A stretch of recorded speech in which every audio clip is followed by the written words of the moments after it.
Coming up on Launch Stories. An essential element to understand a market is called culture. You get that only from local people that work in that market. To some extent, of course, there are things you can grow and expand internationally without too much presence. But I mean, I have never seen a successful expansion without a physical presence in that dedicated market. Welcome to Launch Stories, the global startup podcast. I'm your host, Zoltan Vardy. The Launch Stories podcast gives you a taste of what it takes to launch a global startup. Listen to founders share their personal ups and downs, their professional wins and losses, and the lessons they've learned along the way to building an international company. You'll also hear from accelerators and investors that support entrepreneurs along their journey around the world and what they think is the recipe for startup success. So join me on Launch Stories, get inspired, and learn the ingredients of a successful global business.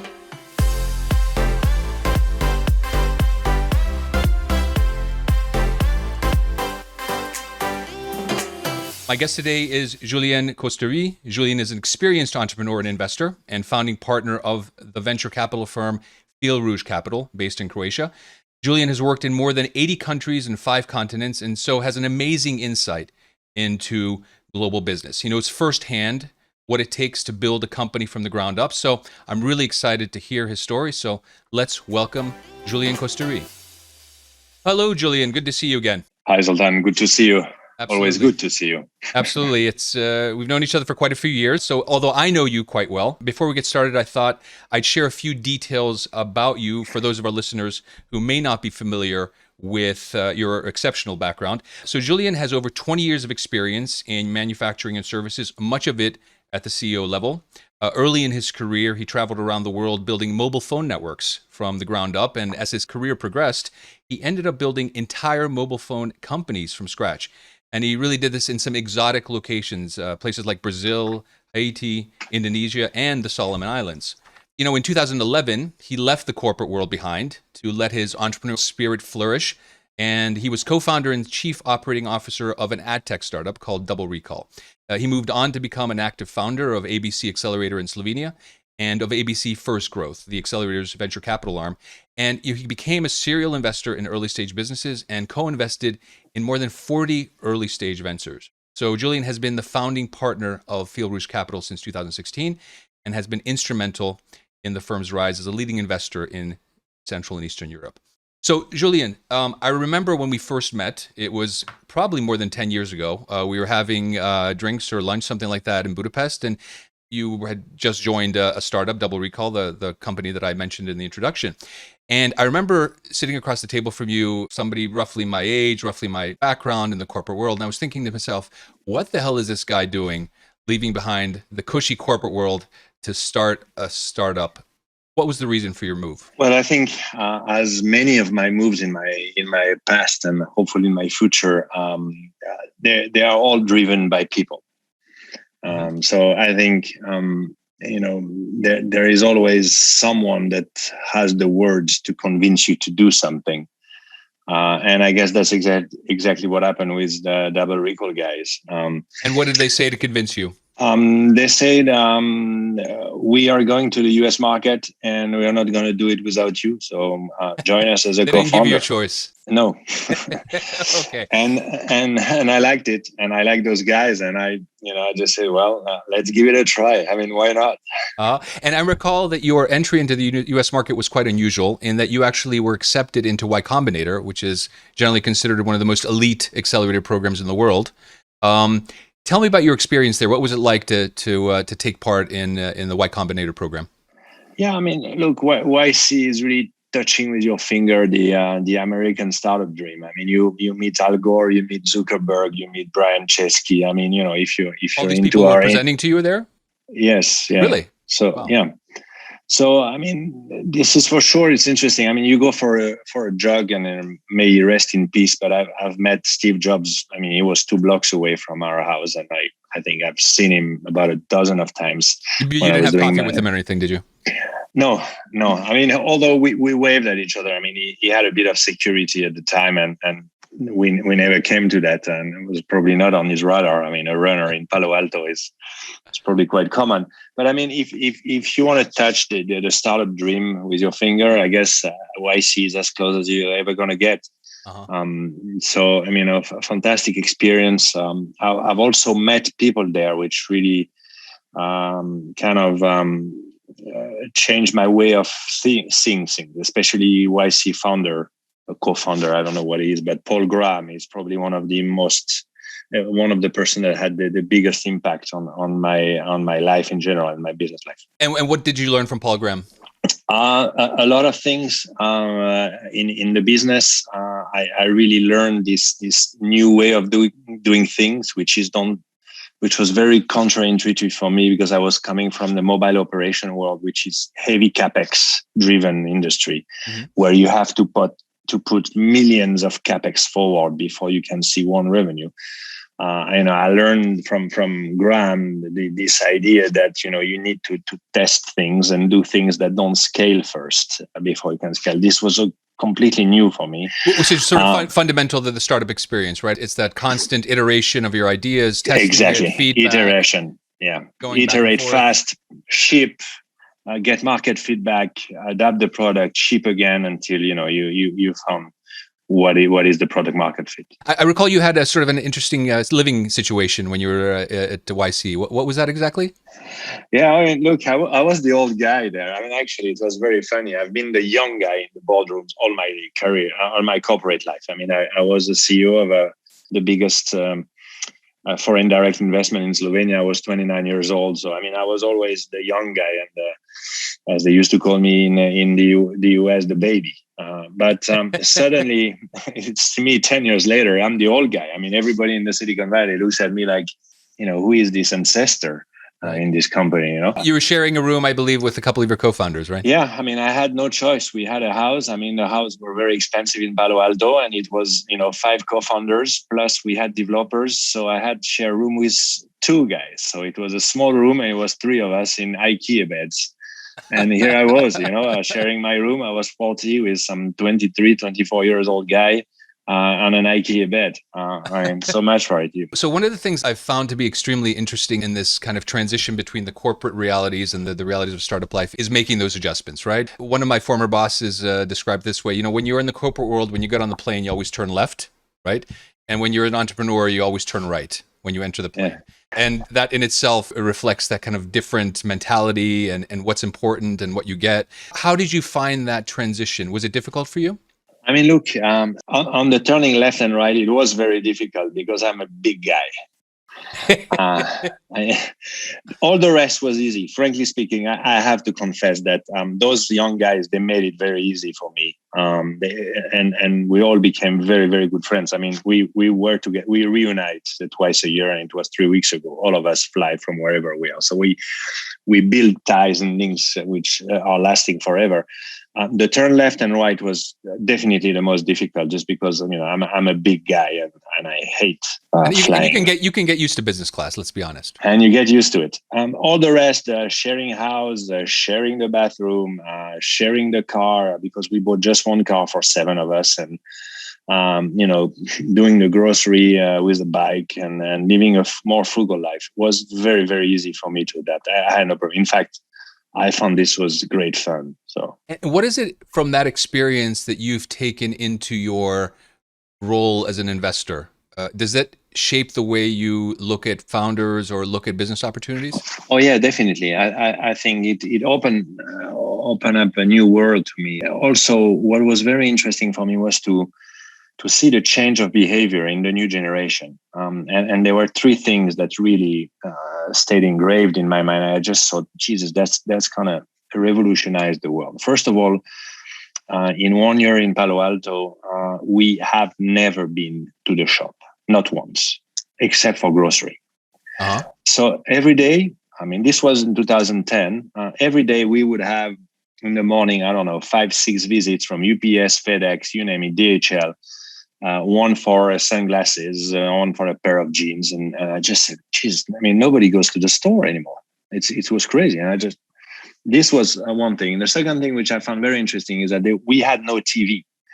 And I'm still on that generation. I used to see my grandmother at 8 o'clock watching the French news, and if I would storm into the TV room, and I would get a big slap because these are the 8 o'clock news on TV, and you don't do that. How much TV do you watch now? Myself, zero.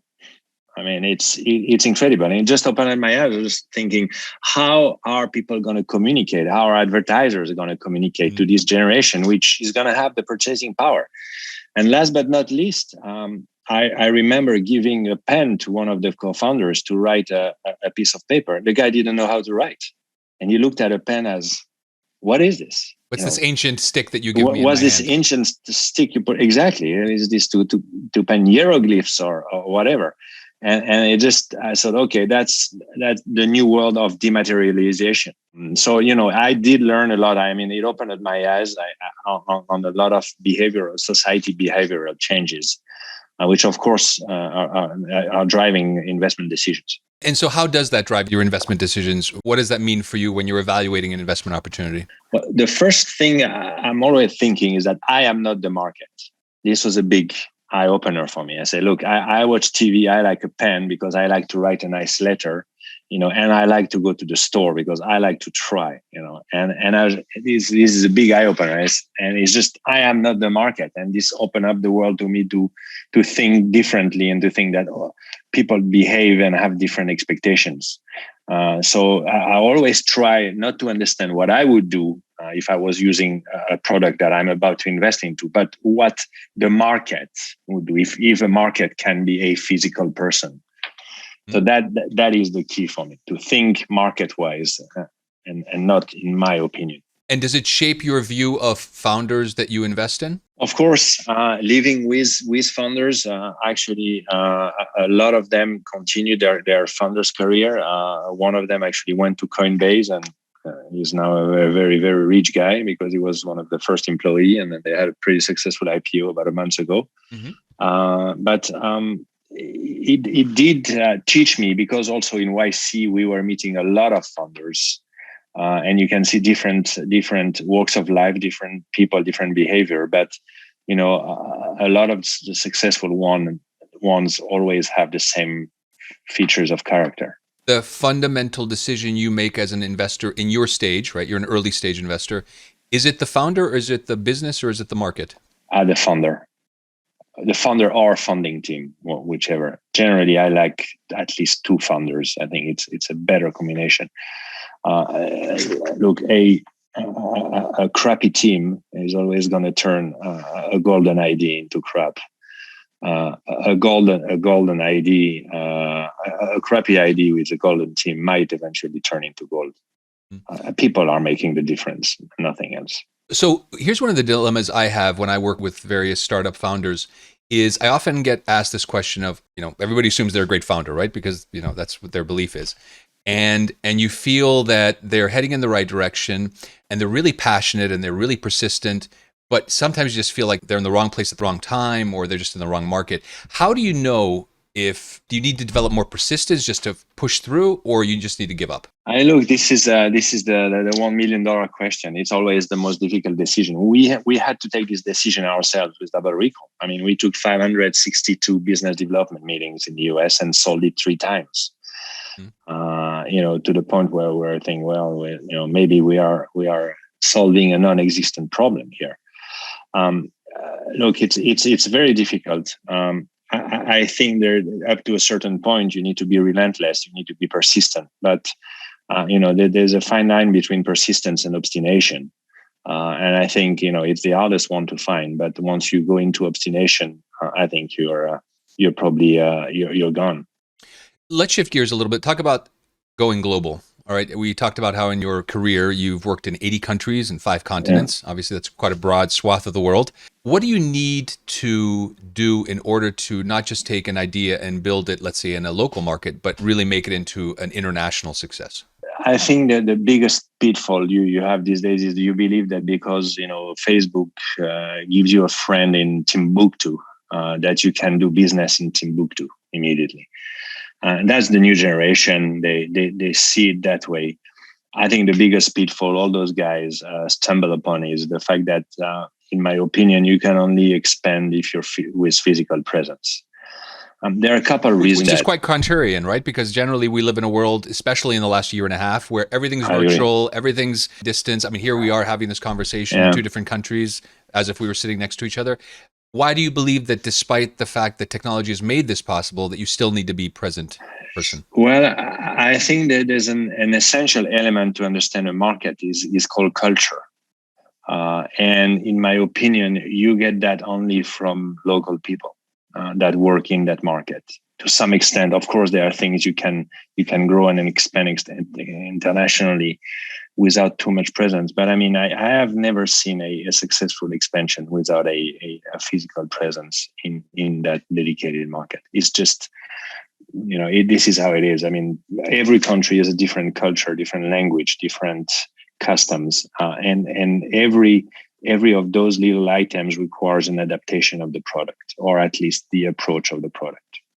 And is it a matter of simply figuring out what you're going to do and then replicating it from market to market by being physically present? Or is it also about adjusting your idea, your product market fit, your marketing to suit a local market?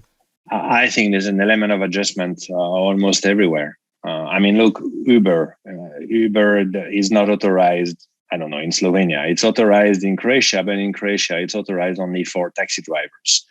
You go to the US, you don't need to be a taxi driver. So like everybody's driving an Uber or a Lyft in the US. Yeah. But in Croatia, you cannot do that. You need a taxi license. In France, I think they had it, and it was only authorized for some different type of pickups. That's a regulatory question, right? Because the local regulations don't allow for people without a taxi license to drive. Absolutely. But are there culture adjustments you need to make? And if so, what are those? Of course. I mean, what is driven by regulation can also be driven by culture adjustments. I mean, some simple example on, some examples, maybe when you go into very strong Muslim countries, there are adjustments to the Muslim customs. If you go to Orthodox country, I mean, you adapt to the religion, for example, which sometimes prevails very much in some of the countries. It can be tons of different types of cultural requirement to execute a strategy in a country. Some countries are extremely price driven. Some countries are quality driven. I think I saw it in the mobile telephony. I mean, we had a cookie cutter approach, but only with the input of a local team and a local operation, we were able to be successful. I see. Let's shift gears and talk about your role now as the founding partner of Rouge Capital. What motivated you to go from corporate to entrepreneurial to investor? Well, I think when you've had a corporate and an entrepreneurial career, I think you can become a little bit tired. But what I mean by tired is there is one big sword hanging over your head every morning when you wake up, is to manage an operation. And I've done that very, very early in my career with almost no break for 20 years. And I was just thinking, what is the right way to still be impactful in the business world without having to wake up in the morning and deal with, the day-to-day operation and the stress of an operation. And I just thought, well, maybe it's a good idea to become an investor, because you can exactly do that. And maybe if you're not too bad at it, also some people could benefit from your experience. I think, very similarly to the way we met together, where we were looking, at the time for an investor and an advisor. I think that's. I mean, you're probably one of the inspiration of that gave me an idea. So, Zoltan did that. And I think it's nice to hear. I didn't realize I had such an impact. Yeah, I mean, you're the first one that came as an investor and an advisor, and that kind of opened up my eyes. And I'm thinking, okay, that's pretty cool. Maybe I should do that. So I started doing that, and then of course, as I started, I really became passionate about it, and I think it fulfills both my requirements to still be impactful and not completely stressed by a day-to-day operation. Now, I read recently that Rouge was listed as the second most active venture capital fund in Eastern Europe. with 50 investments in 2020, perhaps, or maybe since 19 and 20. Obviously, that's a large presence in large number of investments. How do you find 50 good companies to invest in? Well, we did screen a lot of them. I think we've screened so far more than 1,800 companies. So it's about 4 to 5% that gets invested. So the key is just to generate a lot of deal flows. So we have a very simple web dedicated approach where anyone that wants funding can apply. It takes 10 to 15 minutes to apply. Essentially answer a couple of questions and upload a deck, which allows us to make a quick preliminary decisions to follow up or not. And that's how you come to that number. Then you have to adapt to the legal framework. We've introduced and generalized the concept, which is very, very prominent in the US, which is the convertible note, which shortens the whole process of not doing an equity deal. Maybe you could just explain very simply what the convertible note is for our listeners. Sure. A convertible note is essentially an equity investment without taking the equity. So you put the money forward and you convert into equity when the round becomes more meaningful. So it's faster because you don't have to go to the notaries and so on to do all the... And you don't have to negotiate valuation. And you don't have to negotiate the valuation because that's generally taken care at the next round. Right. So basically, as I understand it, convertible note structure is such that you agree on the amount, you agree on the use of the funds, the cap, and then you basically get a certain percentage of the company based on the valuation of the next round. Which is generally is bigger, at a bigger amount, bigger valuation. So something that will be eventually an equity round. Right. So it's a good way for investors to get a foot in the door, and it's for a good way for entrepreneurs to get some money without necessarily spending too much time on the back and forth. Exactly. And money as well, because equity deals are generally costly, whatever you do. Have you found in your work with Fil Rouge particular strengths of companies coming out of this region? Yes. What's very interesting in our region is that you have very, very strong technical people. And not so strong, I would say, sales and marketing. I found a very, very interesting trait of the region. It's like a very talented developer of ideas, a bit less talented seller of ideas. And thank God that's the case, because I wouldn't have anything to do if that wasn't the case. Well, yeah, and probably the same for us. I mean, that's we spend a lot of our mentoring and advising into sales strategy, product strategy, marketing strategy. So yeah, that's maybe one big difference compared to the US or maybe West European market, where I don't think you see the same amount of technical skills in terms of but maybe a bit more savvy. Tech marketing savvy approach. It's funny because I was born and raised in the United States, but I've lived most of my career in Europe, and I think I was blessed with that sort of American mentality and approach, and certainly strong sales and marketing background. And that's something that I certainly explain to some of the companies I work with, is that in the U.S. you simply are raised from a very small age to be very confident and very forthcoming and very proactive. Yeah. And that translates well into a very strong sales and marketing background. That's not necessarily the case in a lot of countries, especially in Central and Eastern Europe, where it's much more about the technology and the following the rules and making sure you don't overpromise. It's sort of a different mentality. Do you agree with that? Completely. I mean, completely. I think there was also, a lot of the country we operate in are the former Eastern Bloc as well. Which traditionally didn't have market economy. So people were just asked to put a good product together, and if the state would eventually buy this product. And that's also maybe one reason, on top of the cultural reason you just mentioned, which is just the nature of the people. It's in this region, they like to under-promise over deliver. Maybe if you go to the US, it might be the other way around. Julien, we've got just a few minutes left, and I just want to make sure that we get one important topic covered.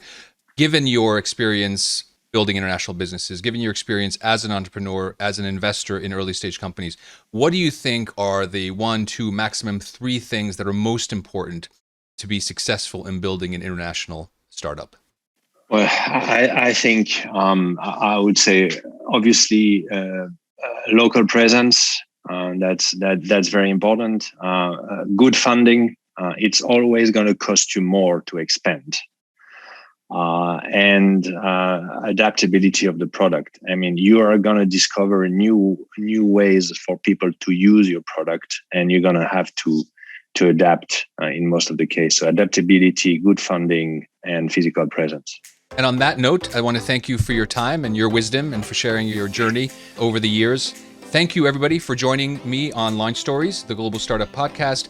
We hope you got a bit of inspiration today and learned some of the ingredients of a successful global business. If you like what you heard, please subscribe, leave a review, and share it with your friends. Thank you. Thank you.